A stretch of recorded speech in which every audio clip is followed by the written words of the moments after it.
So this is Sarah from Aligned with Sarah. Thanks so much for being here.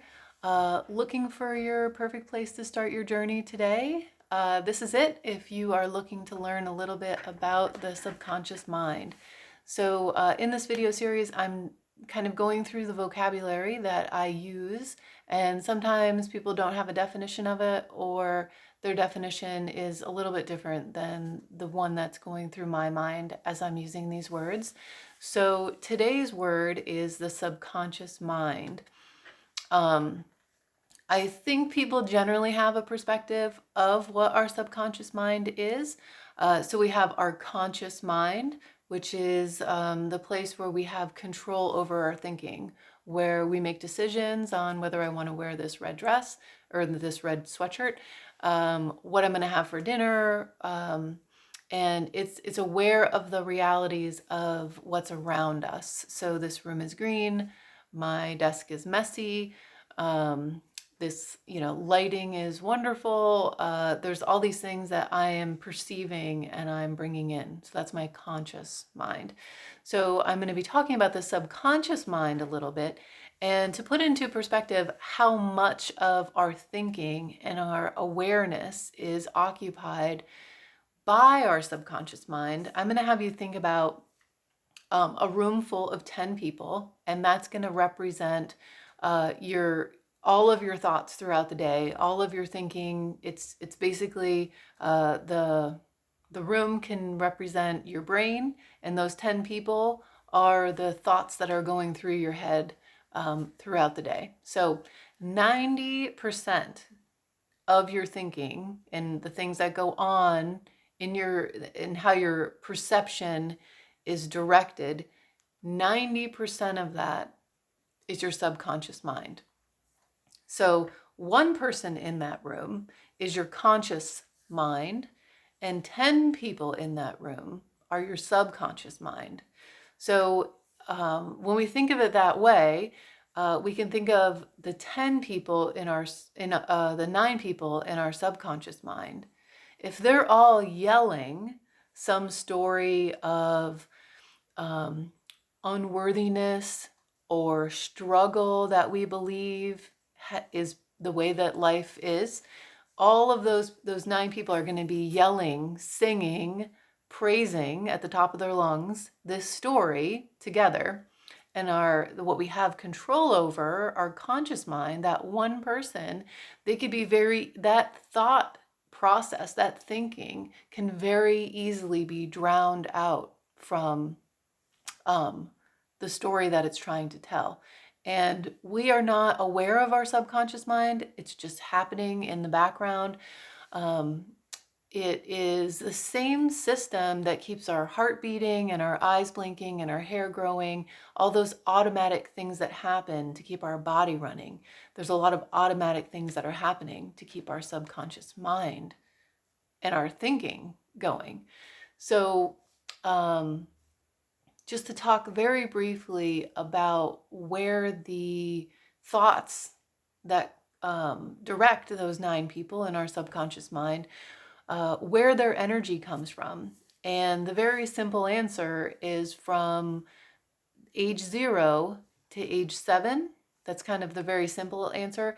As we go through life and experience some sort of perceived trauma, I'll have a video about trauma to discuss that a little bit more, because it's got a lot more layers than we tend to think about.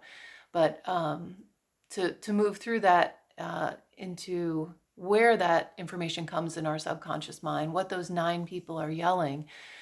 We go through our life, our first 7 years is just downloading, uploading, just absorbing information. And we are constantly just accepting what's happening around us, and it's developing our belief system. So in the energy world, we believe in concepts of a whole bunch of different pathways of our body. One of them is chakras.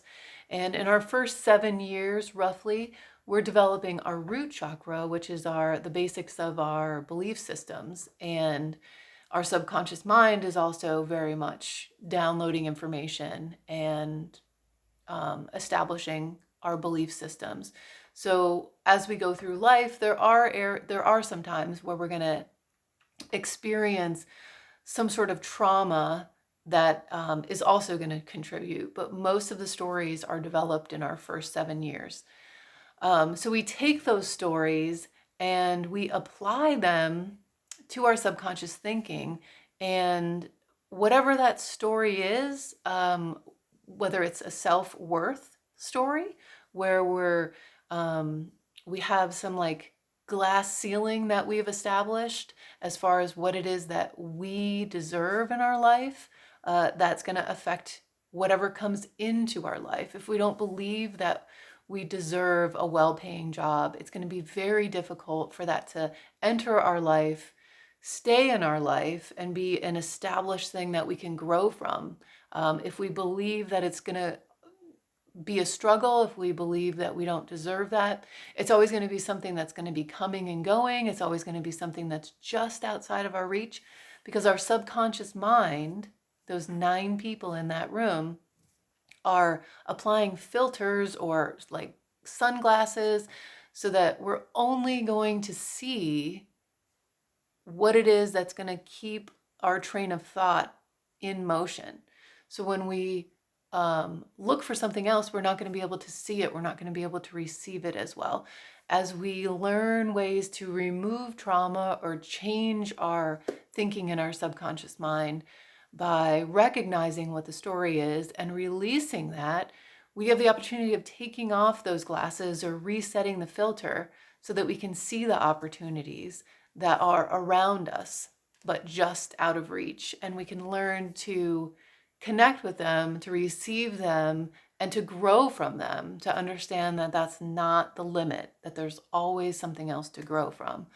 So that subconscious mind, when I talk about that, it's my hope that you can picture subconscious mind means 9 out of 10 people in a room yelling some story that I decided a long time ago was the way that things are. So more on trauma in another video. Thanks so much for checking this out. This is Sarah from Aligned with Sarah, and we're going through some basic vocabulary words to help my videos make more sense.